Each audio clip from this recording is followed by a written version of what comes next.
Okay. So, ano ba, naririnig ba ako? So, sa mga naka-live nakasapo sa ating live po, so kindly comment po sa ating chat box if naririnig niyo ba ako sa inyong site, no?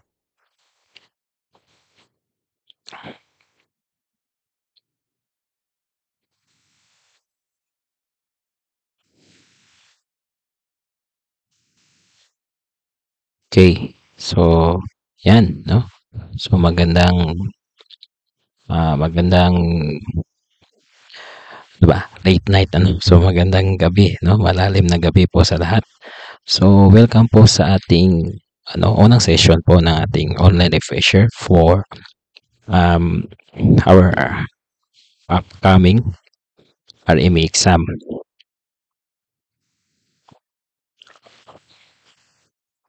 RME exam po, no? Okay. So, ang ano kasi natin, yung ating platform na ginamit as of now is YouTube, no? So, kasi medyo mahina yung ating connection, but um, yung link po na na-clinic nyo, no, as long po as ito pong video na to is not searchable po sa YouTube kasi naka-private po to. So, only those na may link yung makaka-access ng ating session ngayon. Okay? So, unahin po natin yung ating pag-uusapan. So, we will be on session 1. So, basic electricity and Ohm's law.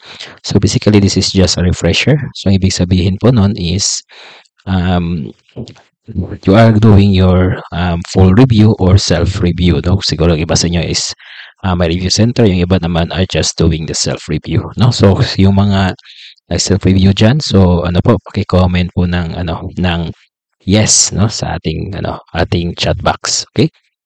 So, unahin muna natin yung definition of electricity, no? So, lahat tayo alam natin kung yung definition ng electricity. So, bakit may electricity? Yan. So, saan ang galing electricity? But as of a review, no? Okay.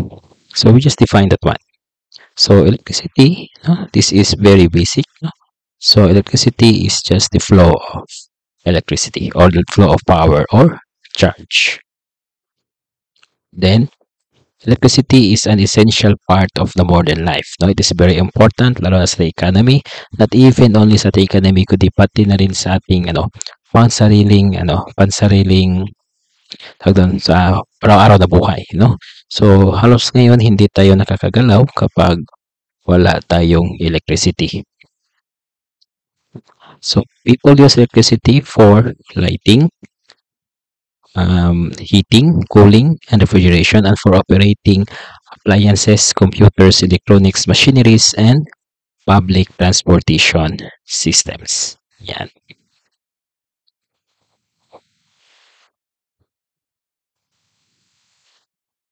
Okay.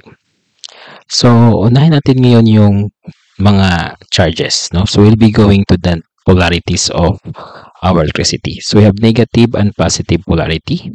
So, yung polarity is just a term, no? Use electricity, magnetism, or even electronic to name a few areas, no? So, we say negative polarity.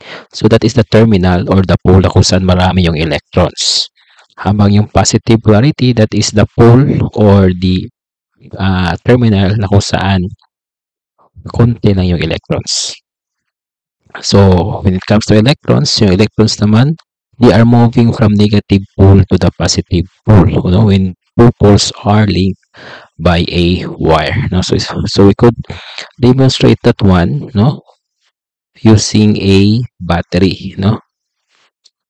So ganito, no. So you have the negative terminal and you have the positive terminal. Okay. Then when it comes to electricity, especially yung electron, so electron is just a part of the structure of an atom. So yung ating electron, nasa labas yan ang ating nucleus na kung saan sa nucleus natin makikita yung proton at yung neutron. So yung electron natin, they are just orbiting around the nucleus. And this is the structure or yung itsura ng atom. Okay, so when it comes to the definition of terms, especially sa basic electricity, so we have matter, So matter is any substance that has weight and occupies space, no? Then molecule, so yun yung pinakamaliit na part ng matter, which retains all the properties of the original substance. Then compound, so compound is a substance whose molecules contain two or more elements. Then elements, so yan yung substance na kung hindi natin na siya pwedeng i-broken down, no? By any chemical means. So when you say hydrogen, hydrogen lang talaga yan. Hindi na yan pwede ma-breakdown into another type of substance. So pag compound, kunyari H2O, no? So we could break down H2O into separate elements like hydrogen and oxygen. Atom, so yan yung pinaka-smallest particle which contains the property of the element. So yan yung pinaka-maliit na part, no? So elements are made up of atoms. Okay, another, we have neutron. So neutron is a particle that has no charge, no? Then electrostatic field, so that is the space around a charged body in which its influence is felt. Then nucleus, so nucleus is the center of the atom that contains the proton and the neutron, no? So kung kanina sa figure kina, so nakita na yun sa yung nucleus, nandun yung proton at yung neutron. Then atomic number, so yun nasasabi kung ilang proton ang nasa nucleus or ang proton na nasa atom. Okay. Yung mass number naman, so yan yung total, no? Total ng proton natin at ng neutron. Okay, so meron pa tayo, ion. So ion is an atom na kung saan nawalan siya ng electron or either nadagdagan. So if it is a positive ion, so ibig sabihin nun, ang kanyang electron is nawala, no, or lumipat sa ibang atom kasi mas ma-contain na yung kanyang electron. Kapag negative ion naman, so siya yung didagdagan ng electron, so kaya naging negative charge siya. The neutral atom, so that is an atom na equal ang number of protons at ng electrons. Then free electrons, so those are electrons that is found sa pinakamalayo, last na orbit, no, or last na area ng doon sa ating atom. So free electrons is very important because it could be those are the atoms na, or those are the electrons na kailangan, or those are electrons that could easily flow, no, easily move kasi they require less energy, mas contain energy para i-move. And when they move, so the movement of those electrons are now what we called as current. Okay, so electrons, so that is a stable subatomic particle. So the charge of an electrons is negative. Protons naman, so say that is the exact opposite of an electron, no, so which has a positive, will be the conductor. So conductor is a type of material that allows the flow of charge, otherwise known as electrical current, no? So kapag nag-flow yung charge o nag-flow yung electrons, so if the material allows that flow to happen, so that is called an conductor. So most common electrical conductors are made of metals. So because metals allow the current to flow, no, due to presence of free electrons or valence electrons or ions which starts moving when voltage is applied. So kasi yung mga metal, marami silang free electrons, now they start moving when a certain voltage is applied. Okay, then types of electrical materials, we have the semiconductors. So semiconductors are materials, no, that have conductivity in between conductors and insulators. So they can block or allow the current flow, providing total control over it. So depending on the temperature, no, our semiconductors will become a conductor or the opposite of the conductor na hindi nag-aalaw ng flow of current, which is what we call as an insulator. So they are mostly modified by adding impurities, no? So nilalagyan ko sila ng other material, no, in which their properties, no, will become between, no, conductors and insulators, no. So that process na pag-add ng impurities, it is called what we called as doping, no? So usually semiconductors are used in electronics because they have properties like unidirectional current, flow or amplification, or energy conversion. So the electrical conduction inside semiconductor is due to the movement of electrons and holes. So ang ano kasi doon, we will say if there is a moving of electrons, so that is the movement of electrons. Yung part naman na kung saan doon pumupunta yung ating electrons, so yan yung tinatawag natin na holes. Types of electrical materials. So we have insulator. No? So a material that has very high electrical resistance and it does not allow the flow of current. No? So ito, exactly the opposite of an conductor is an insulator. So there are no free electrons. So wala pong free electrons. Then there are no free electrons, no, that making it unable to conduct electricity. And there are used especially, no, for protection against electrical shock. No? Then we have fundamental electrical quantities. No? So these electrical quantities are those quantities that we usually use when we are going to compute or to describe electricity. No? So the first one is voltage. No? So the unit of voltage is volts, V. So it is the force that pushes electron to move from one atom to another. No? So by definition, no?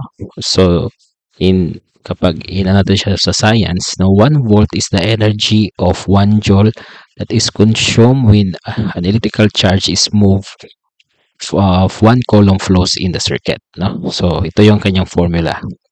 So E is equals to W over Q, where our E is the voltage, our W is the work of our energy, and Q po natin is charge. So meaning, so yung ating current or the voltage is dependent on the work and the charge. So kapag tataas yung ating work, so tataas yung ating voltage, no, kasi they are directly proportional. Kapag tataas yung ating charge, so bababa yung ating voltage, no, because they are inversely proportional kasi nasa baba yung ating charge. Okay, so we have here an example, no? So in case po if you want to answer this example, so you could just put your answer, no? Your answer, so the letter and the value itself on our chat box. Okay, so let's try to solve it together, no? Sa mga may idea on how to solve this one. Okay, so solution natin dito. Okay, so we have, hinahanap dito is the potential difference. So potential difference, electromotive force, so that is the same as voltage. So our formula is E is equals to W over Q. So ang given natin, our W is 5 kilojoule. So kilo, that is equal to 5,000, or ang kilo equal to 1,000. So yung 5 kilojoule is equals to 5,000. So E is equal to, yung Q pala, yung Q natin is 2,900 coulomb, no? So substituting, so 5,000 divided by 2,900. Okay? So saan yung calculator ko dito? No? Hanapin ko man yung aking calculator.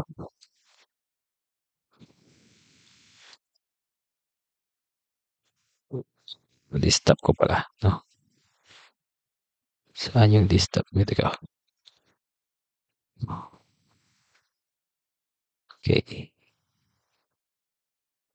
So i-show muna natin yung aking calculator po dito sa ating screen.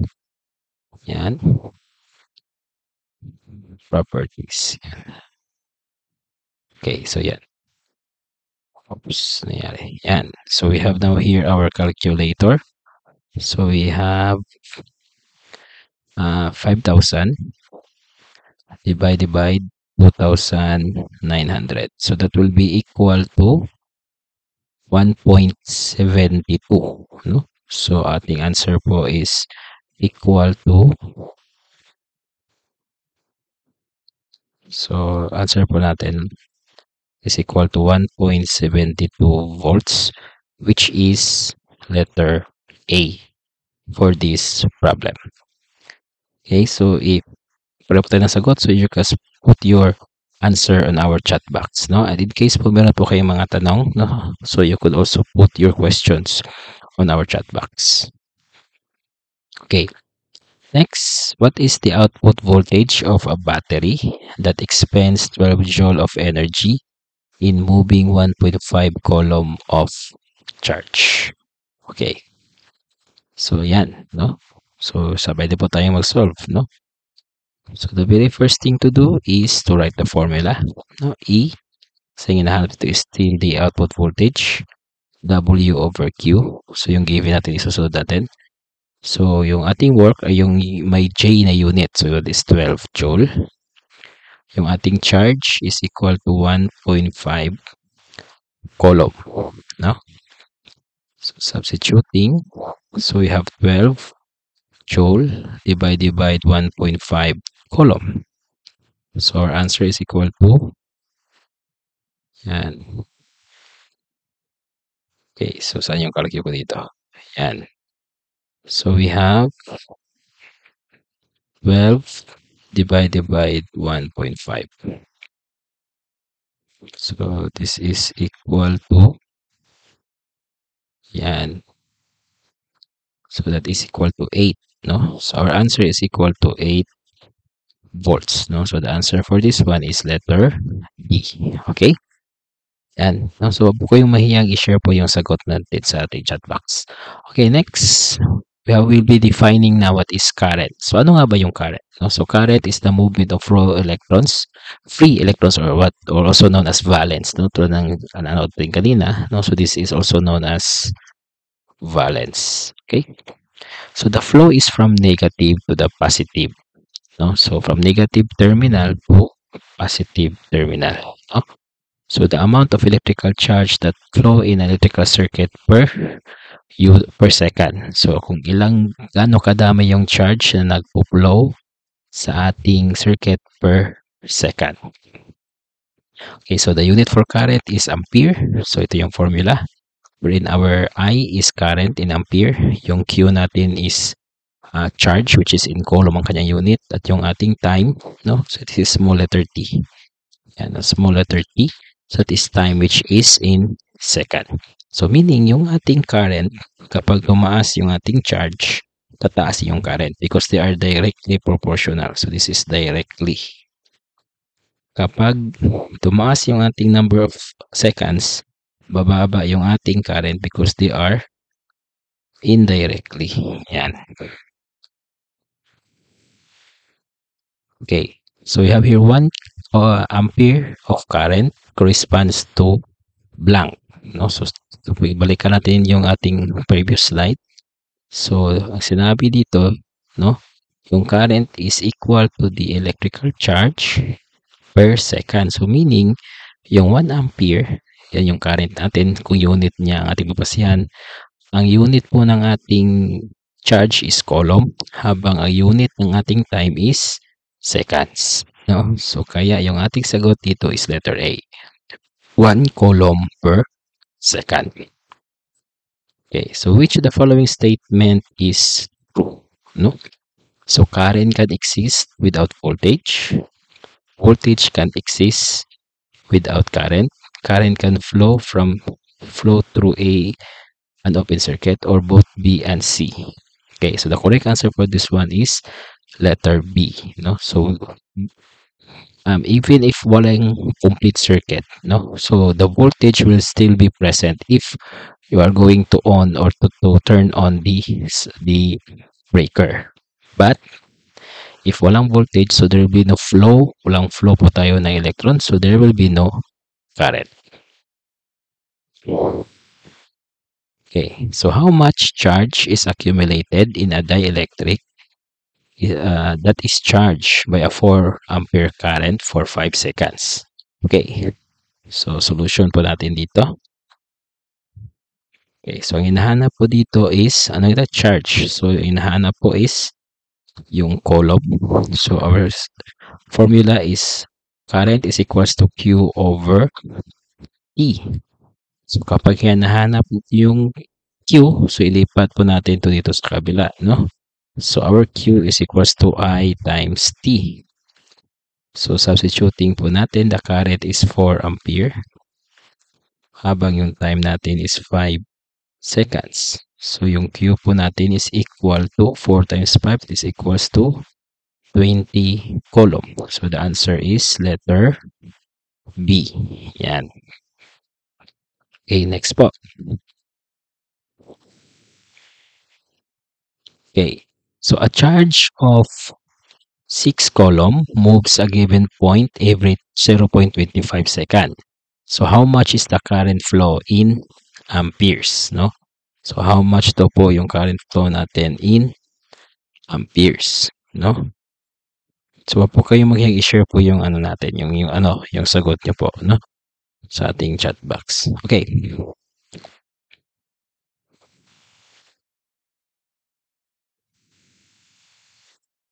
So, okay. So, first we need to get ito solution po tayo, no? Okay. So, we need first to find, no, the formula. So, formula is equals to I Q over T, no? So, yung ating given, yung charge po natin is 6 coulomb, habang yung time po natin is 0.25 seconds. Okay. Then, from here, substitute. So, 6 coulombs over 0.25 seconds. So, our current is equal to, so 6 divided by 0.25. So, that is equal to 24. So, our answer will be 24 amperes, no? So, answer po natin is letter A. Okay, then we have electrical power, no? So, the rate of consuming electrical energy, no? So, kung gaano kadami yung nakukonsume natin na electrical energy. So, the unit for electrical power is watts. So, that is the given formula. Power is equals to voltage times the current, no? Yan. Then, for watts, no? Yung 1 HP natin, that is equal to 746 watts. Okay. Yan. So, we have here a question, no? So, tingin ko muna, i-ano mo natin to. I-skip natin to kasi we need first to discuss kung paano magiging voltage yung ating resistance, no? So, the SI unit for power, so that will be watts, no? Okay. Then, all of the following are equivalent to watt except, so alin dito yung hindi equivalent to watt? So, the correct answer is amperes per volt, no? Kasi ang formula for power is voltage times current or amperes times voltage, no? Hindi po siya divide, no? Okay? Then you have electrical energy. So that is the capacity or the ability to do work, no?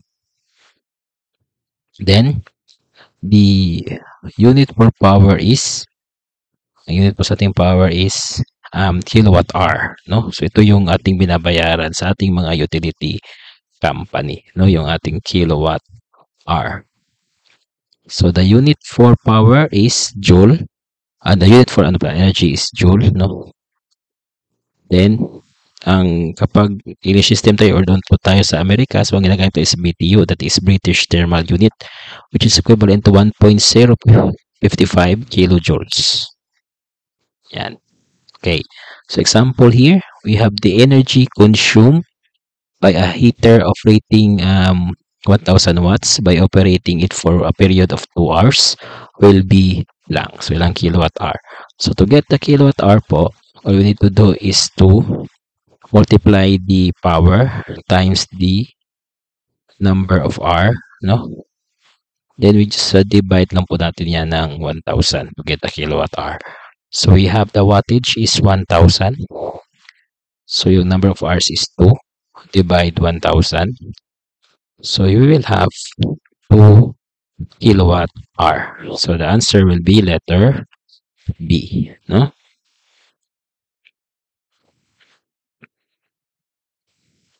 Okay, next.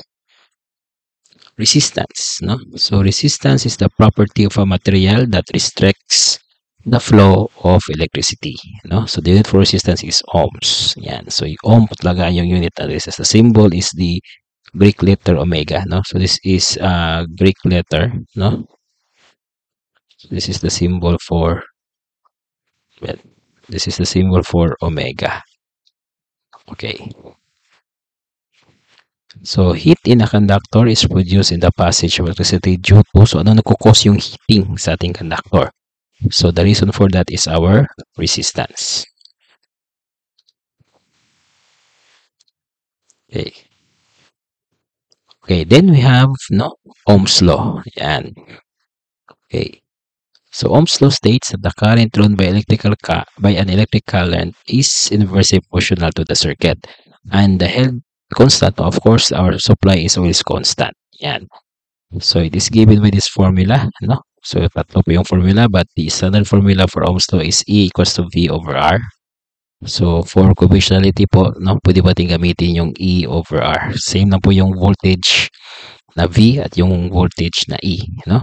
So ito yung Ohm's law triangle in which you are going to use this one kung gusto niyo pong hindi na i-memorize, no, itong mga tatlong formula na to, no? So ang gagawin lang, takpan niyo yung V, so that will be I times R. Takpan niyo yung I, yung hinahanap yung I, so V over R kasi yung material is V over R. Kapag hinahanap po natin is yung resistance, so that will be V over I kasi kapag tinakpan nyo ito, matitira is yung V over I. Yan.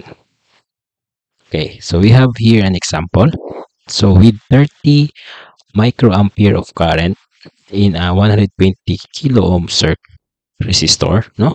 So the voltage equals to blank. So ang medyo mahirap dito is we're going to try to make, no, or tindihin kung ano yung micro at yung kilo, no? So unahin mo natin yung given, no?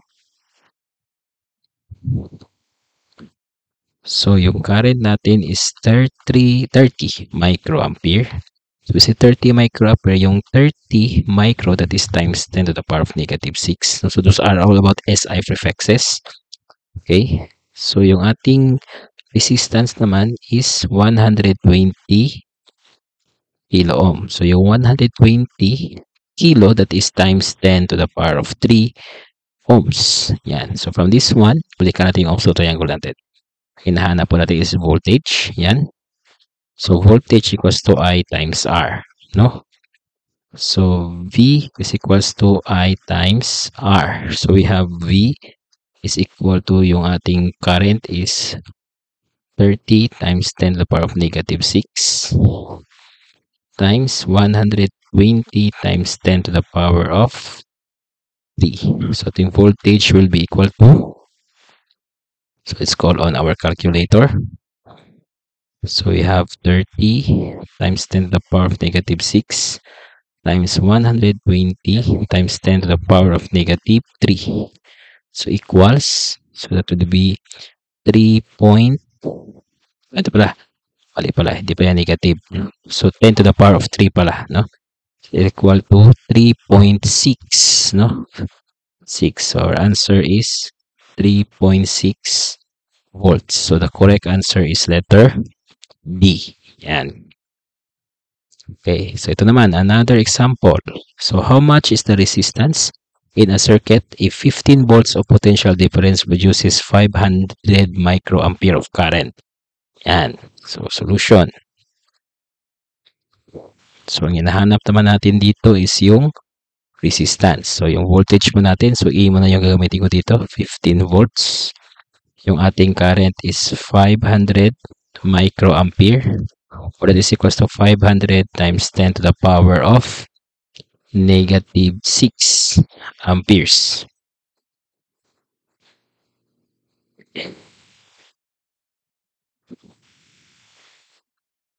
Okay. Yan. So, substitute po natin, no? So, we're looking for the resistance. So, resistance is just equal to the voltage over the current, no? So, Ohm's law po triangle pa natin ito. Kinuha yung formula. So we have 15 volts over 500 times 10 to the power of negative 6 amperes. So substituting natin sa ating formula, no?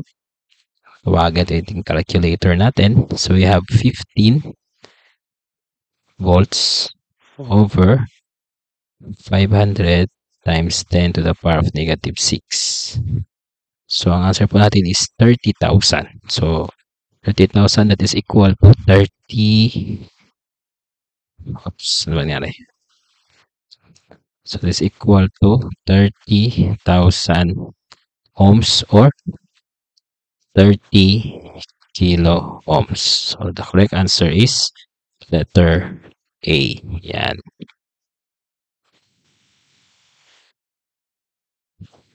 Okay, next. So how much, no, current does a 75 watt light bulb draw from a 120 volt power line? So yan po, ito is power. Okay. So hindi pala power, the current, no? So ang formula for power is equals to voltage over current. So solving for current, lipat ito sa kabila yung voltage.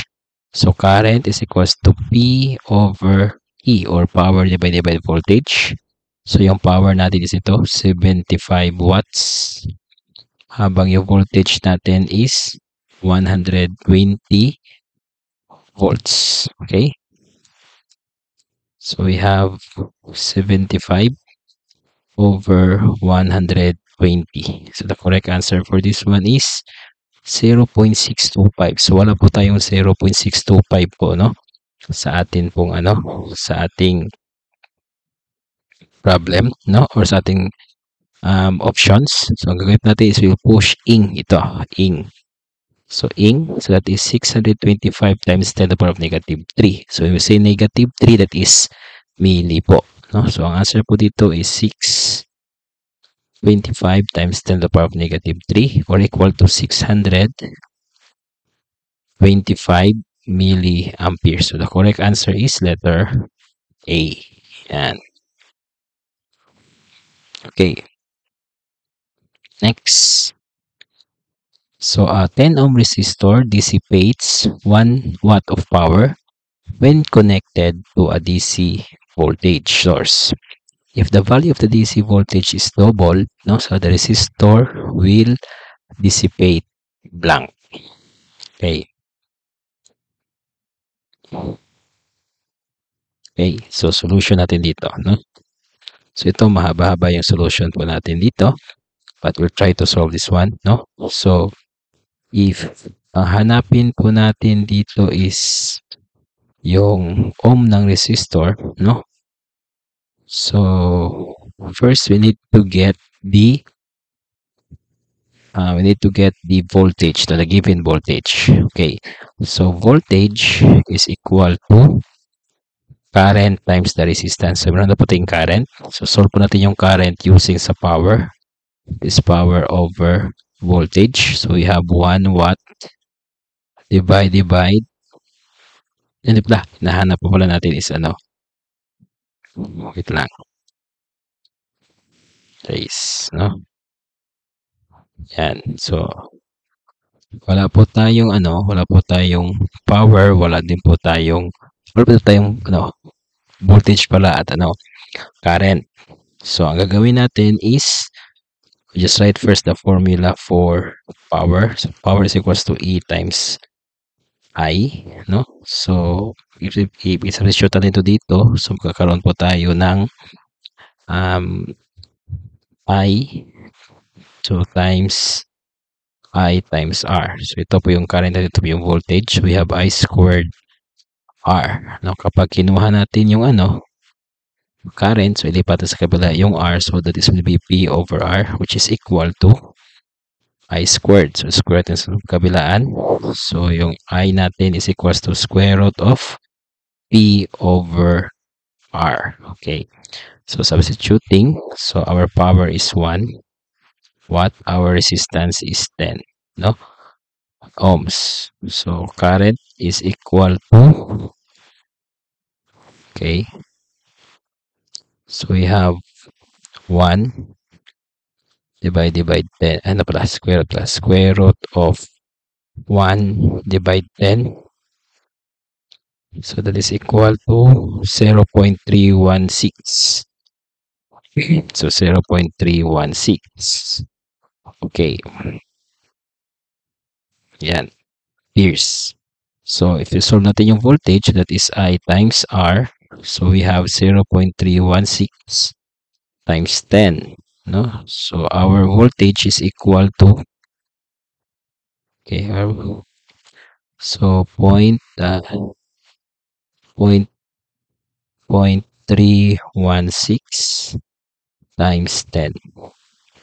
So we have 3.16. No? So 3.16. So ang sinabi kasi is, what if i-double natin to? So our new new natin na voltage, no? So it will be 2 times 3.16. So we have 4.36, no? 4.36. So we will solve this one, no? We'll use this one in getting the power. So para makuha yung current, no? So E equals to E new, no? Yung bago natin na voltage divided by R kasi same na po yung resistance. So we have 4.36 divided by 10. So our current is equal to 0.436. So voltage times current po tayo, no, to get the power. So E times I. So we have 4.36 times 0.436. So our power is equal to, so 4.36 times 0.436.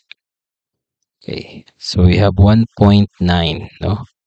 So 1.9, that is approximately equal to 2 ohms. So dito lang nagkamali tayo. So dapat all of these are all in ohms, no? Kasi resistor yung hinahanap.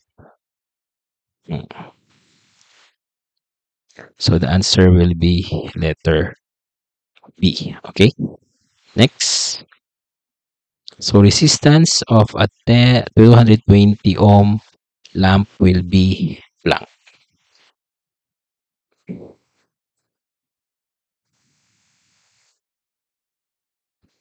Okay, so solution.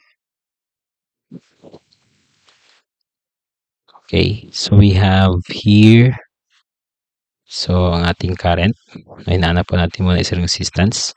So power is equals to E times I, at ang ating resistance is R is equals to E over I. So wala po tayong I. So solving for I from this equation. So I is equals to P over E. So ang given po natin, the power is 100 watts. So that will be divided by 220 volts. So our current is equal to, so we have 100 divided by 220. Okay, so this is equal to 0.455 now. So 0.455 amperes. So i-substitute natin dito. So R is equal to 220 divided by 0.455.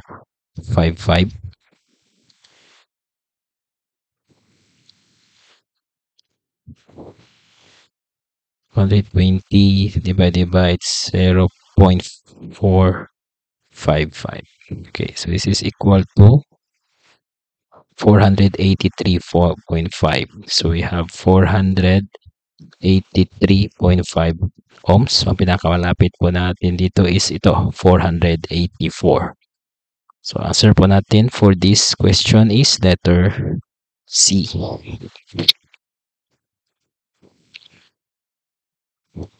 Okay, next, with R constant, so kapag constant po ang R natin, so yung formula natin is I is equals to E over R.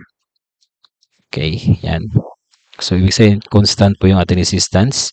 So yung ating current at yung voltage are directly proportional. So ang answer po dito is letter B. So they are directly proportional. Okay, if the voltage across a variable resistance is held constant, so the current is So, ito naman, no? So, E is equals to E over R. So, ito naman yung constant. So, silang dalawa ay magiging or inversely proportional. So, letter E po yung ating tamang sagot. Okay. So, the current in an electric lamp is 5 amperes. So, what quantity of electricity that flows towards the filament in 6 minutes? So, given po yung current at yung time. So, malamang hinahanap po ito is the charge, no? So, solution. So, sa formula natin, I is equals to Q over T, di ba? So, solving for charge, so Q is equals to I times T. So, ating current is 5 amperes. So, yung ating times is 6 minutes. We need to convert that one in seconds. So, kaya i-multiply po natin yan ng 60.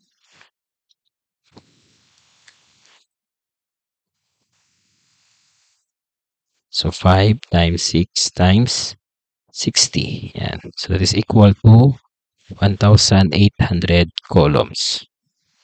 So, we have 1,800 columns. So, this is our answer, letter D. Yan. Okay, so we have here the other example. So, sobrang dami po na example natin, no? So, we have a circuit breaker is rated for 15 amperes at 117 volts. So, this represent approximately how many kilowatts? Okay, so to get the power, so we have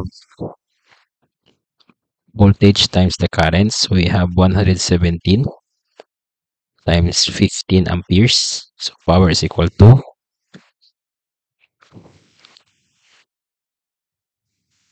so 117 times 15.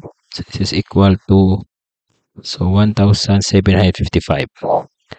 1,755. So, parang maging kilowatts siya. We need to just divide this one by 1,000 so that we will have 1.755 kilowatts. No? Pinakamalapit po is 1.76. Okay, then we have the voltage is 250 volts and the current is 0.8, 0.8, 8.0 para milliamperes. So the power dissipated by the potentiometer is blank. So hinahanap pa rin po is power. So power is equals to E times I. So our power is 250 volts. Okay. Our current is 8 milliamperes. So 8. So milli times 10 to the power of negative 3 amperes. So our power is equal to 250 times 8 times 10 to the power of negative 3. So this is equal to 2. Okay, so we have 2 watts, so which is letter C on the options. Yan. So suppose that the circuit is 472 ohms of resistance and the current is 875 milliamperes. The source voltage is blank. Okay, solution. So hinanap at is current. So current is equals, current ba? Voltage, no? Voltage pala. So this is E, no? So I times R. So our current is 875 milliamperes. So that is 875 milli times 10 to the power of negative 3. Our resistance is 472. Okay. So using our calculator na naman. So 875 times 10 to the power of negative 3 times 472. This is equal to 413, no? So 413 volts. So which is letter A. Okay. Yan. So yan po natatapos yun ng ating discussion for this evening, no? So I will be giving po a simple test, no? Tomorrow na isasend ko po sa inyong mga messenger so that you'll be able to practice also what we learned in this session, no? In this our YouTube live stream session for this evening, no? So we'll have an open forum po, no? Siguro for 5 minutes. If you have any questions, so you could put your questions sa chat natin, no? So kindly po, if may tanong po tayo, so just put po your questions on our chat, no? Chat box. Sa YouTube chat box po natin, no? So nasa baba po yan ng video, meron po tayong chat dyan, no? Live chat. So just put po your question.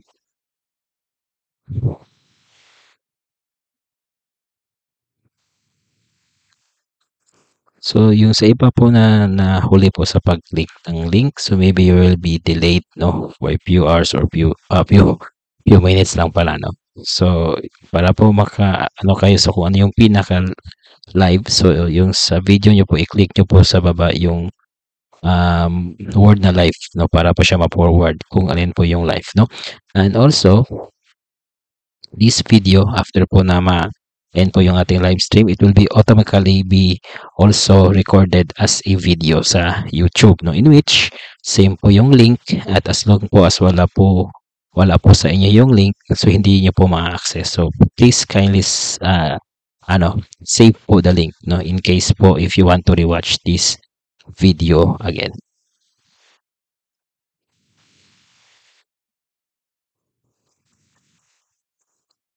Okay. No? So for the schedule po, yung schedule po natin is Tuesday, Thursday, Saturday po at Sunday, 10, 11. So this will be po a so-called late night review, no? Kasi pagkagabi po, no? So ito po talaga yung ginawa ko po so that dun po sa mga iba po na self-reviewing, tapos gusto pa ng ma-master talaga kung ano yung mangyayari sa exam. So this is po sa help na, tapos medyo busy po tayo konti during morning, no, afternoon, at sometimes po gabi kasi meron po tayong mga ginagawa din po, mga trabaho tuwing gabi. So kaya napagdesisyonan ko po na late night po tayo, no, late night, no? Okay, so I believe that will be all for our live stream, no, this evening. So I hope po may natutunan po kayo, no, sa ating live stream ngayon. So thank you po for always, no, thank you po, no, sa pag-attend po always na palaki na namin. Thank you po sa pagsali po sa ating online live stream. And I hope po na sa next, no, Tuesday, so you'll still be able to access, no, either if we are going to have a live stream or through Google Meet, no. Nakadepende po yan po sa ating connection. Okay, may tanong po pala dito, no? So i-reply ko lang sa chat, no? Kasama po, no? So the PC is kasama. So that will be sa April po natin i-discuss. April ang discussion.